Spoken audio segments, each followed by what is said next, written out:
Status asmatikus adalah kondisi ketika serangan asma datang secara tiba-tiba dan bisa berlangsung dalam waktu yang lama selama beberapa menit bahkan berjam-jam.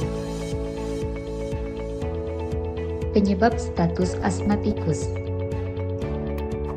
paparan terhadap alergen, polusi udara, paparan terhadap bahan kimia dan zat iritasi lainnya, stres berat, cuaca dingin. Tidak mengontrol kondisi asmanya dengan baik, seperti tidak menggunakan obat asma secara benar dan teratur, atau sering melewatkan rencana perawatan yang telah diresepkan oleh dokter. Merokok, infeksi pernapasan. Gejala status asmatikus. Adapun beberapa gejala lain yang mungkin menyertai kondisi ini adalah sesak napas, kelelahan dan kelemahan, kesulitan berbicara atau tidak dapat berbicara dalam kalimat lengkap, nyeri otot perut, punggung, atau leher, merasa gelisah, panik, atau kebingungan, bibir atau kulit berwarna biru, berkeringat banyak atau hiperhidrosis, kehilangan kesadaran. Pencegahan status asmatikus. Serangan asma adalah kondisi yang bisa terjadi kapan saja pada penderita asma dan tidak ada cara khusus yang bisa dilakukan untuk mencegahnya. Meski begitu, ada beberapa upaya yang bisa diterapkan untuk mengurangi risiko serangan asma. Di antaranya, yang pertama, mengkonsumsi obat asma sesuai anjuran dari dokter tanpa melewatkannya. Yang kedua, menggunakan peak flow meter beberapa kali sehari untuk mengetahui kondisi paru-paru.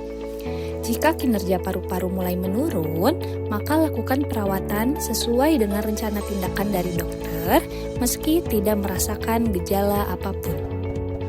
Yang ketiga, melakukan pemeriksaan paru-paru secara rutin ke dokter untuk memastikan bahwa pengobatan berjalan dengan baik.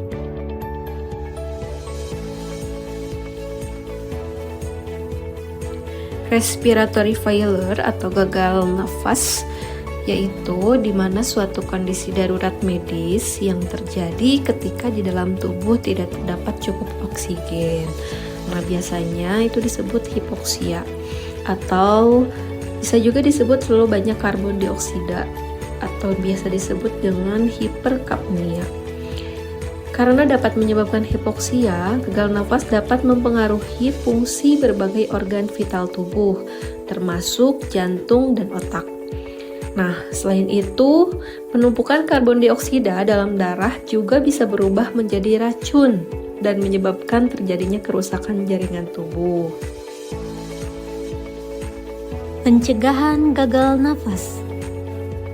Pada dasarnya, gagal nafas tidak selalu bisa dicegah. Namun, resiko terjadinya gagal nafas dapat diminimalkan dengan mengelola penyakit paru-paru, jantung, dan neurologis yang sedang diderita. Selain itu, perubahan gaya hidup juga sangat membantu menghindari resiko terjadinya kondisi ini. Penyebab gagal napas. Gagal napas terjadi ketika terdapat kondisi yang menghalangi tubuh untuk memasukkan oksigen ke dalam darah ataupun mengeluarkan karbon dioksida dari darah. Gejala gagal nafas. Gejala gagal nafas cenderung beragam, tergantung pada penyebab yang mendasarinya.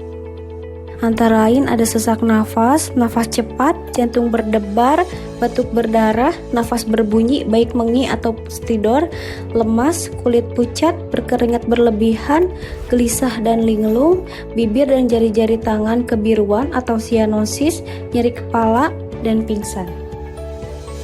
Teman-teman semua, kesehatan bukanlah segalanya, tapi tanpa kesehatan segalanya bisa menjadi tidak berarti.